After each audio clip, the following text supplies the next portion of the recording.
Welcome to TradeSpoon. My name is Vlad Karpel. I'm CEO and founder of TradeSpoon. And today we're going to have our weekly discussion of current market conditions. We need to review unemployment data from today, Fed decision this week, and what to expect as we approach in the next CPI data, and earnings from Apple.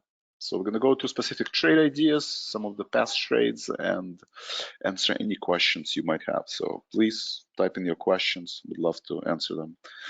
Pierce, welcome. If this is your first live event, welcome, Pierce. For those of you who are new, this is my brief bio. Again, we have few new subscribers. So the difference between Yellow Tunnel, maybe some of the other similar services, is that we are very heavily invested in building artificial intelligence and financial models. We have a team of financial engineers that are building models for short-term, long-term, and medium-term predictions. And then I'm using these models to trade in a live trading room environment every day, right? We have a morning session and a closing session. And so I'm managing my portfolio using these signals. Disclosures are very important. Please read them. I'm going to go to specific trade setups, trade ideas that are live. So if you're new to trading stock or options, I encourage you to visit the link on your screen so you understand the risk associated with trading stock or options. I'm not a financial advisor. I'm not registered with FINRA nor CC. I'm showing you what I do in my own account based on my own risk tolerance level for general education information purposes only. Please consult your financial advisors prior to making any trading decisions. All right, before we jump into a trading plan, let's go over the market.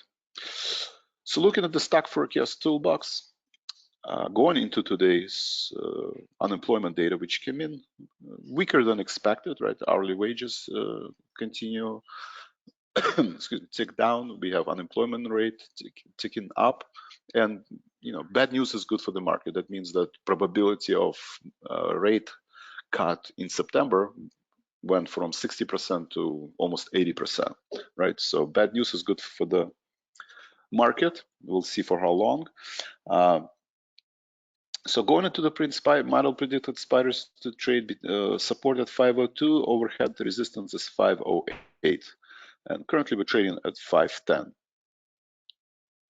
So this is a 10-day prediction using the model. Model sees on the upside, not a lot of momentum be above 512 level. And that's where we're currently trading, which is 50-day moving average. So model, until we break through above 512 to 516 level, which is the 50-day moving average, market short-term is slightly overbought. And on the downside, there's not a lot of momentum below 500 level. So we're still trading in this range between 498 and 512 for the next 10 days.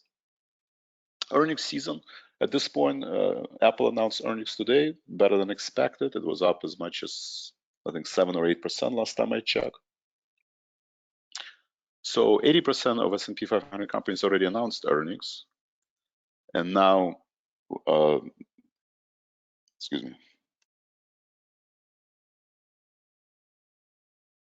And now emphasis is turning into macroeconomic data, right? We have unemployment data today, and then we're gonna have, let's see, what is the next data point?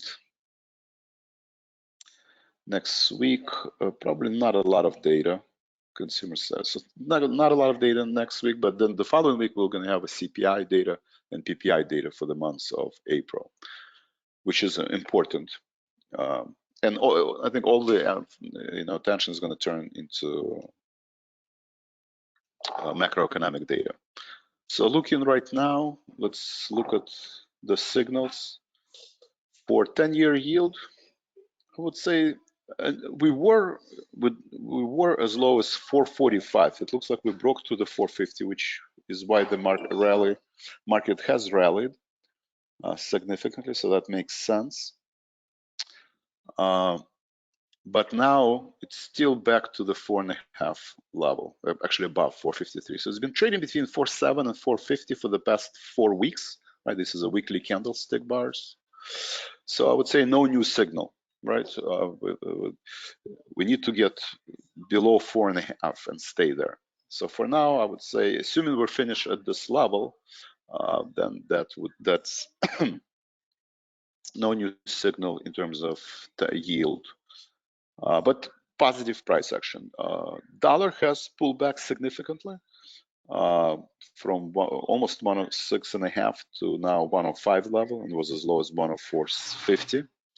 So pretty sharp pullback in dollar, which is positive for the market.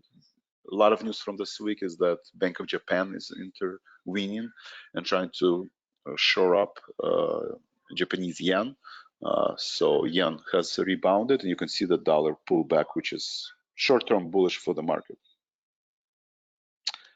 High yield is pretty strong, decisive rebound above this breakdown level. So high yield finish positive, and that's also bullish for the market, right? The spread between the treasury market, bond market, treasuries, and junk bonds, that the difference in interest rate has narrowed, which is positive for the market. You have a pretty sharp drop in volatility.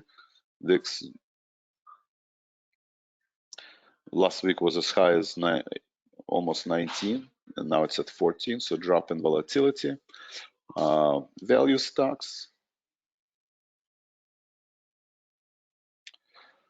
flat, no new signal, right? For the past 4 weeks, it's just trading sideways. QQQ looks like it's finishing right at that breakdown level, right? 433 was the breakdown that span all the way to February, beginning of February. So we are trading right at that level, and marginal new high. We are probably trading in the middle of today's session, so we'll see where we're going to close. I think if we can close towards the upper range of the session, 436, that would be positive. I mean, if we close below 432, I think that would be a negative. Semiconductors, no new signal, right? It's kind of finishing almost at the same level as last week. And spiders is similar to QQQ. It's fighting for the 50-day moving average, slightly higher than last week, but still unable to break above this breakdown level, which is around 512. So the question is, there are two ways market can go, right? And we do these future rehearsal exercises in the live trading room because, on one hand, earnings, we have companies like Apple and Google. They had a strong earnings. Stocks are up, and you can clearly see that employment data looks like the pressure is.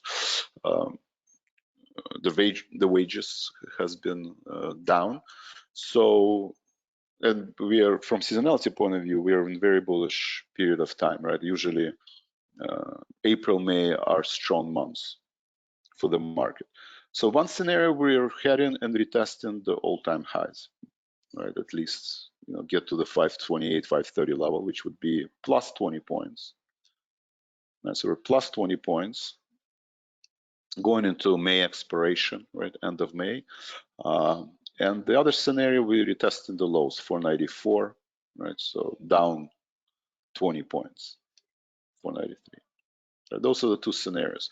Bear case is that employee cost index was actually higher this week, which is one of the more important indicators. And we still have a mixed bag of earnings. For every Apple and Google, there is Netflix and Meta, right? That double-digit losses. And for every Texas Instrument, there is, AMD. So it's kind of a mixture. And the idea was that the reason market rallied in the past since October, because expectation that there would be, interest rate cuts this year, which is unclear if we were going to have it, and then, that earnings growth will accelerate. So if those two assumptions are questioned, then potentially you could, revisit the lows. So scenario number 2, we're going lower at least 20 points. Scenario number 1, we're going higher at least 20 points. How many of you think it's going to be 1, where we're going higher 20 points? How many of you think it's going to be number 2, we're going lower 20 points? And the reason this exercise is important, which we go through in live trading, is because, well, if you're bullish on the market, right, and you think we're going to regain 50-day moving average and continue to go higher, well, how much money do you want to risk, right? By looking at the stop loss, right? Let's say the last week low, 494. That would be my stop loss, right? Because if we drop below 494, that opens the door to 480. And that can help me to determine the position size. If you don't think about target gain stop losses, well, then, you know, that's when you can actually risk a lot more. So I encourage you to do this exercise, whether you're a day trader, you know, short-term trader, medium-term trader, or long-term trader. Look at the kind of best case scenario, look at the worst case scenario, and just decide ahead of time at which point you will exit the position. All right, so how many? Peter, 1. Bill, 1. Don, 2. Anyone else? Paris? All right, more people joining. Who else? Bill, BJ, Chuck, Don, Ernest, Jeff, Louise, Patrick, Peter, Federer. Anyone else? Would actually help the market. Ernest, 480 would actually help the market. All right, so it looks like we have a mixture of bulls and bears, right? I'm gonna go go with 2. Earnings season is kind of winding down, right? It's kind of a clear picture on earnings. You know, I think this level, as long as we're trading below 50-day moving average, below this breakout level, right, which is 512, 516. As long as we're trading below this level, I think bears are in control, right? And I'm not sure what would be the next positive catalyst to push the market higher. Obviously, we have NVIDIA in the end of the May, so NVIDIA could hit a home run based on Google and Microsoft and Amazon press conferences. They're spending billions of dollars on shoring up their infrastructure and the build out of infrastructure to support the AI. We could have same reaction as we had last year, where it just breaks out and continues to go higher. So I would not dismiss that case. But so far, you know, if you look at some of the AI stocks, whether it's Microsoft or Supermicro computers, or even Google, right? Even Google, that, you know, original reaction was very positive. You know, it's struggling. It's struggling to continue going higher. And you know, if the stock is not going higher, then it, you know, then it will go lower. And you can see Google, you know, down 1.25% today, and already gave up most of the gains since the earnings. Most of the gains since the earnings. So for that reason, I point to 2 instead of 1. And again, just like Paul, I mean, a lot of it is just data driven, right? I think earnings is going to be on the backstage now. Now, you know, bad data is going to be good for the market, right? When you have a bad economic data, it's going to be good for the market, because probability of interest rate cuts will increase, and good data will be bad for the market because probability of interest rate cuts will decrease, right? So that's the setup. In terms of how we can help at TradeSpoon trading, so we have different services breaking down into 2 categories, right? One is the portfolio. So if you want to follow my portfolio real time, if you want to see both stock and option trades, then we have Elite Circle, we have Shadow Trader, we have Premium Portfolio, different portfolios that I'm managing. One is stock only, one is option only, one is everything, right? Elite Circle is everything. And those are basically my portfolio that you can follow. You get access to orders, positions, SMS messages, and either participate live in trading room or watch the recordings. If you are confident trader, you've been trading long enough and you're just looking for signals based on artificial intelligence, based on the neural network that I go through the vetting process, then we have these tools and picks services, right? So picks, active trader, weekly trader, monthly trader. Active trader is what I use to trade in my own account, both active trader and weekly. Every day there are bullish and bearish signals, right? Today you see utilities are trading higher. What else? Schwab trading higher. And for short-term trading signals, the model basically suggests 1% gain, 1% stop loss, right? And you have 2 choices for entry price, either previous session, previous close, or predicted low, based on the model. and you're looking for 1% or 2% stop loss. If you want leverage and you're looking for options idea, you can click on options tab, and again look at the same stock symbols, right? The levels are the same, whether you're trading stock or option, your exit strategy should be the same. And in this example, either weekly or monthly options, right? In the money, weekly or monthly options, same thing. You look for 1% move in underlying stock. If you switch to weekly trader or monthly trader, same idea, but model analyzes different time intervals and makes prediction for a longer period of time. So Google, right, on the list was Google. You buy at 164 for predicted low, or you buy at 171. And in this case, you look for 2.5% move to the upside, 2.5% to the downside.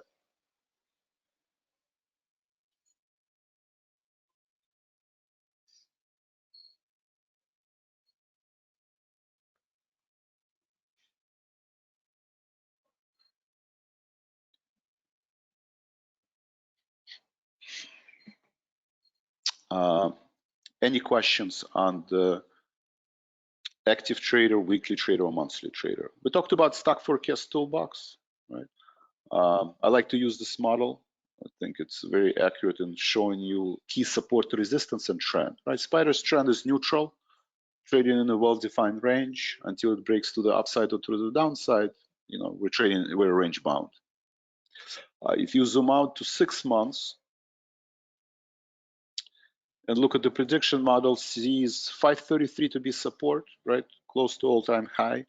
And then 500 to be support, 535 is overhead resistance. And you can see Vector got a lot less bullish. So, but still an uptrend, right? Long term, if you look at the model, long term, we're still in strong uptrend.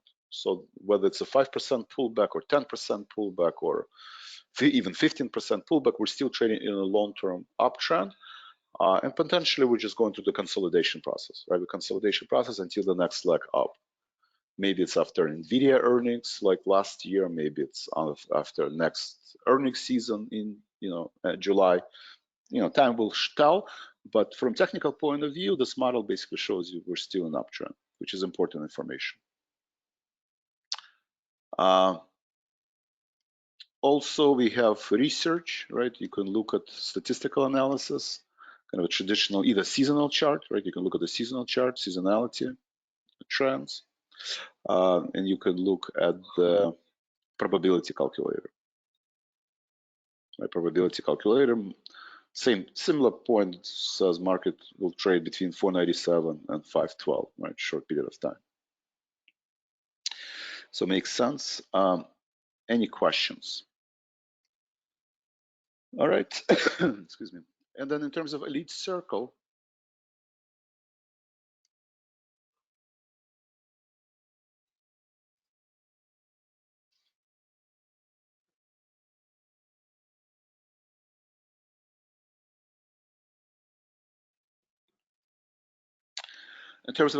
again, we have a live trading room every morning, every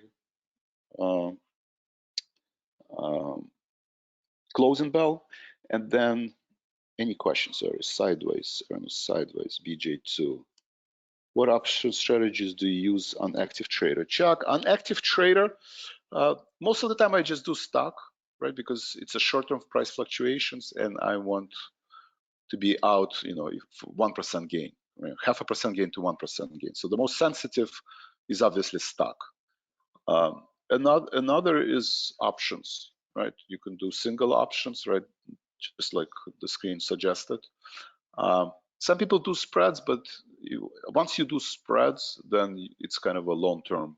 It's not a short-term trading. You would have to wait at least till, if you're doing weekly options, till the expiration. So I think most effective way is either trading stock or an option. Some people use active trader and they hold position longer, right? Like General Electric, I'm now, I'm probably going to hold it for the second week. Then you can do cash secured put, you can do credit put spread, and other strategies. But this basically model shows you a bullish bias And then bullish bias you can express in different ways. I still propose to be, if you're not buying options with tight target gain and stop losses, best way is to do the spread, create put spread, something along those lines. So in terms of trades, so you can see from today I traded Apple, closed Amazon. So a lot of spreads.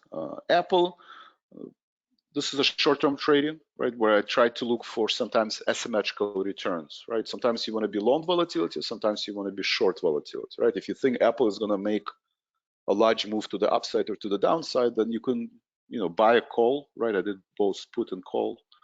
Butterfly spent 66 cents and closed for $2.35, right? So what is it? Almost 4 times the return, right? Almost 4 times return on the investment. So if you long volatility, right, sometimes it makes sense to buy out of the money options if you think you're going to have 2 standard deviation moves. And recently, there has been a lot of moves. We've seen it with Meta, we've seen it with Netflix, AMD, where the stock does move close to 2 standard deviations, right? So if you look at the probability, right, trading is probability, 1 standard deviation or 2 standard deviations. So a lot of stocks move 2 standard deviation basically in the past 3 quarters. So sometimes I'm long volatility, and sometimes I'm short. So this is an example of Apple Butterfly holding period is only 1 day. This is an example of Amazon spread, right? I was bullish on Amazon going into the earnings. I bought 175, 180 call spread and closed it yesterday, right? It's trading actually now at $4. So this is an example of directional trade where I'm holding a position for anywhere from 30 to 60 days. So it's a mixture of both, right? Also, I trade stocks, right? So using the short-term models or medium-term models, sometimes I trade stocks. To give an example of both, right? This is an example where I bought GE, was able to capture 0.5%, right? Maybe a little bit more, 75 basis points, and still holding the half of the position. So this is an example where I trade stock using the models I outlined. So you have a combination of both long-term and short-term trades, and both stock and options. Some people like option trades, some people like stock trades, some people like both. In either case, I encourage you to participate in the morning bell and closing bell or watch the recordings, right? It takes a few times to watch these recordings and participate so you can understand how I'm using these signals to trade in my own account. If you're new to trading stock or options, a lot of people has been asking later, we do have a getting started guide and we do have learning center, right? Where you can look at the basic, how to play stock trade, option trade, so introduction. We have technical analysis if you want to learn about MACD and RSI, advanced technical analysis, chart patterns. If you want to learn about option basics, we have option basics. So there are a lot of videos and videos and PDF files were in the learning center where you can learn how to trade. And also workshop recordings. For the past 10 years, we've been doing a lot of workshops. So if you want to search, let's say you want to learn about Greeks, you can type in Greeks and you will find, webinars on, Greeks. Any questions? Also, we have a YouTube channel where you can watch some of our videos. Let's see, any questions? So I covered the tools that we offer. I covered the different portfolios you can participate with, different tools. Any questions about the market,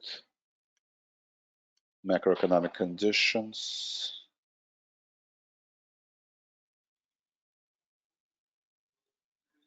All right, so let's just see where we are in the market. So 10-year yield, very volatile, right? Very volatile. We're trading probably getting close to the middle of the range from today. But we did break 4.5, so that was positive, but now kind of bouncing back. VIX dropped significantly to 14 level. You can see value stocks are not participating, right? I looked at JP Morgan, right? So JP Morgan significantly down. I think industrials were not doing great, not participating. So most participation, yeah, Caterpillar is down or flat. So most participation, I think, is basically your technology, right? Your technology stocks, and not all, right? Not all. Google is actually down, but QQQ is up. I think it's toward the, where's the trading? Probably in close to the middle of the range between 432, 436. Spiders is probably, well, Spiders is approaching maybe a lower part of the range, 509, 509. And I think small caps are drifting lower toward the lower part of the range. And again, people are just debating, is dropping employee wages and tick up in unemployment, is it a good news because Fed will cut interest rates, or is that a bad news because potential economy is not as strong as everybody anticipated? And that debate will continue. For now, I think today close will be important, right? If we close, if IWM closes above 50-day moving average, that would be a win for the bulls. If IWM closes below 50-day moving average, then that would be either neutral or at least probably more bearish, despite drop in yield and dollar. Yeah, gold has been, kind of directly correlated to interest rates and dollar. And lately it kind of reversed, right, the correlation. So the idea is, again, higher inflation, gold rallies. It is overbought. It had a very significant breakout above historical highs, right, 204. Still above 50-day moving average, still above the breakout level. I think today it's down because, probability of inflation has decreased, right? If people make less money, well, they're going to spend less money and then inflation will subside, right? And gold is down. Whether that's true or not, we'll find out, in the next couple of months when we have CPI and PPI data. But for now, I think it's kind of consolidating. We do have a significant breakout for multiple weeks, multiple months. So I think, I would be a buyer on pullbacks in gold.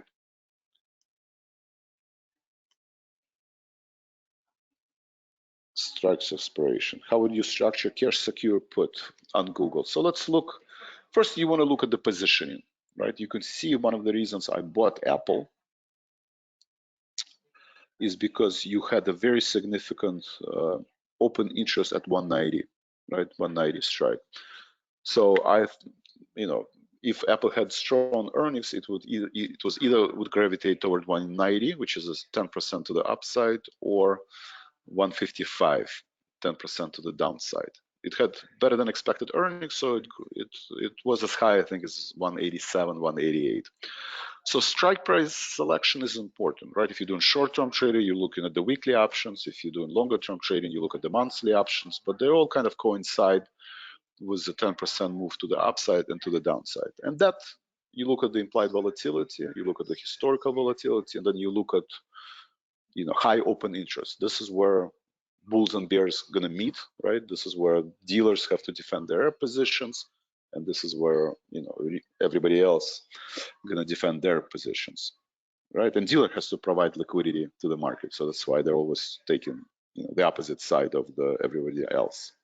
So I think that information is important, right? We looked at Spider's positioning, and clearly you can see that going into today's expiration, right? Let's look at May 3rd.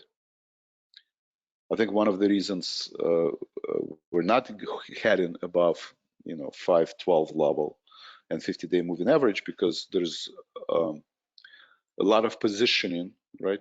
Today and Monday at the, this is 517, 512 level. So there's still a lot of people selling calls right at 512 and 517 level. So I think, between now and Monday, basically, 510 is going to be hard to break 510 level, right? That's this spike, 6,000. And then next level is 517. And same thing on the downside. We had a lot of position at 500 level. People were concerned with 500 level. So you do have a lot of position at 500 level. And that's how it stays going into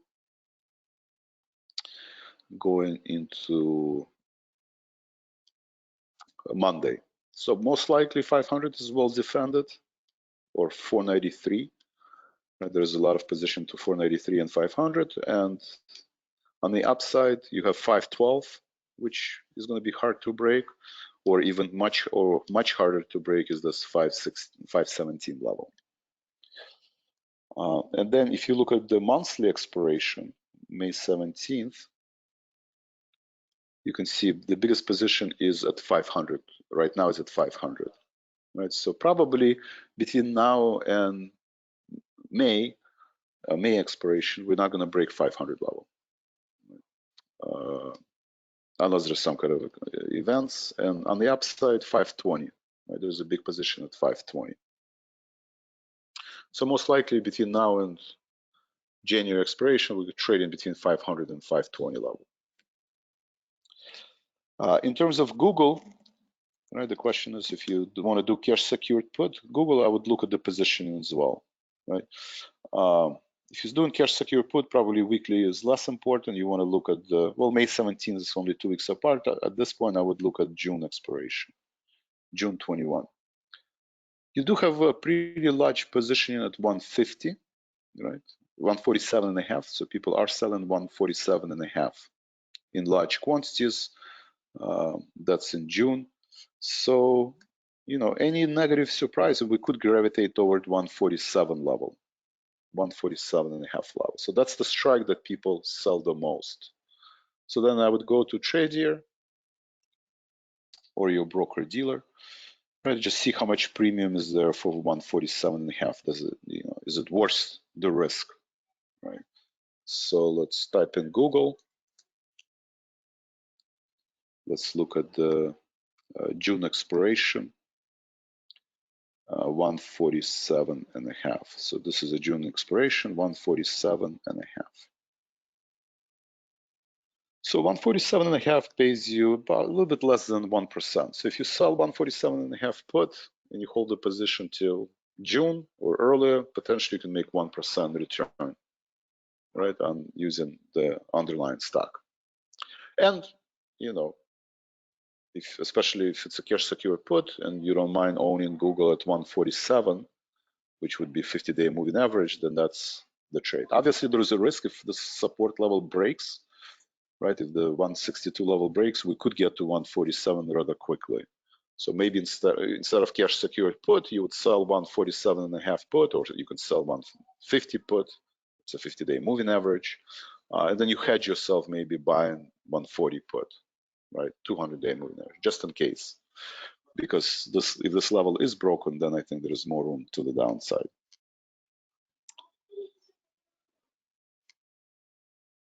Changing before Schwab takes over. Done. I do like Tradier. We do have a relationship. So if you do decide to switch, do me a favor, use this link, Yellow Tunnel Hawk, right? That's this is the platform if you're an aggressive trader.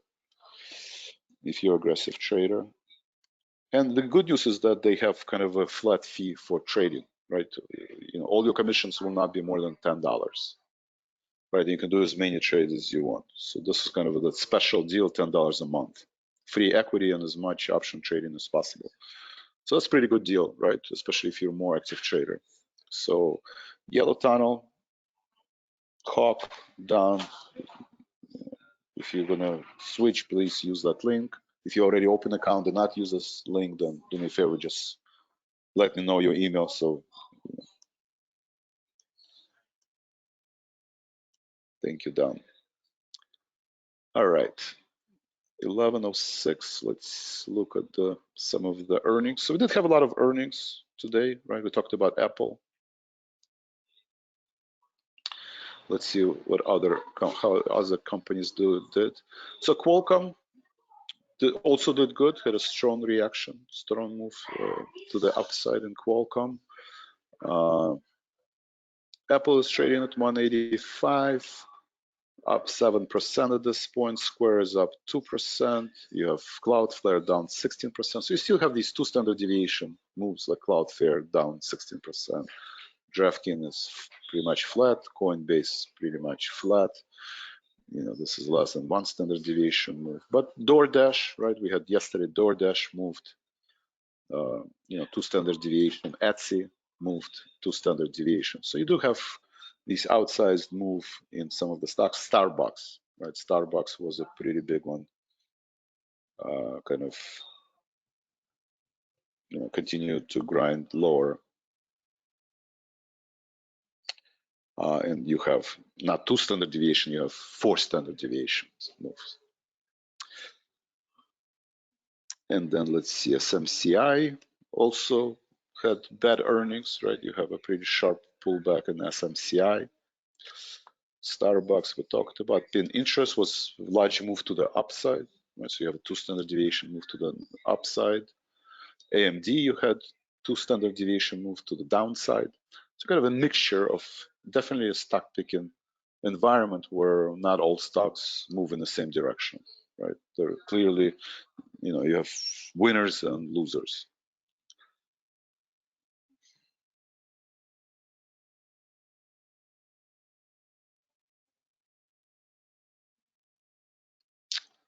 You can see XLF not going anywhere, and Spiders is trading at close to session low, 508.60. All right. Any other questions?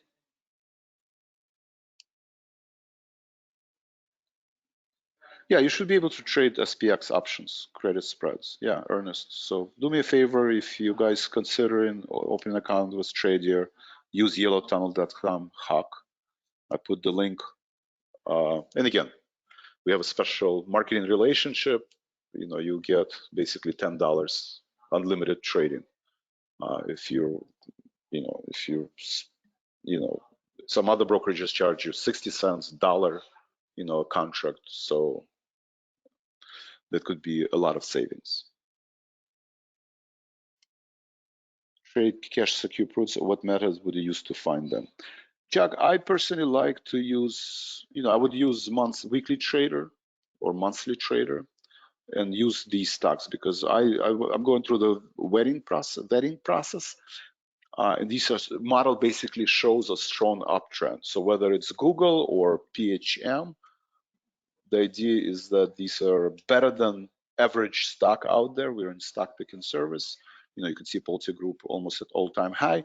So that would be my proposal. And then you use cash secure put. And I won't pick any strikes, right? The most difficult part in trading option is to pick the right strikes.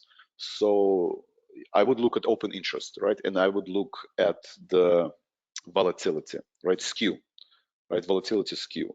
So if you see that volatility skew is greater than 0.5, that means the stock is well hedged, right? In theory, when you buy these cash secured puts or any loan strategy, you want to make sure that your position is well protected by everybody who's participating in the trade.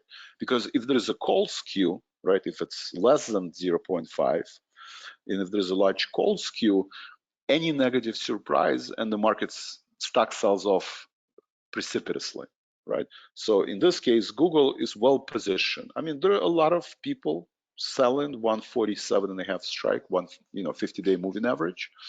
So that's pretty popular trade, but it's still covered by long puts. So this is something that I would use to pick strike selection, right? Strike selection and also expiration months. Ernest, thank you. All right, ladies and gentlemen, I appreciate your time. Thank you very much for participating. Andrei, Bill, DJ, Jack, Don, Ernest, Jeff, Louise, Martin, Paris, Patrick, Peter, Freder, and everybody else. Thank you for participating. Have a great weekend. I encourage you to visit our YouTube channel as well. We're trying to build our subscriber base. So if you like our content, please hit subscribe button. And if you like any of these videos, hit the like, hit the like button. All right, thank you very much and have a great weekend. Chuck, thank you. Don, thank you. Be safe and best wishes for your family as well. Thank you. Appreciate it.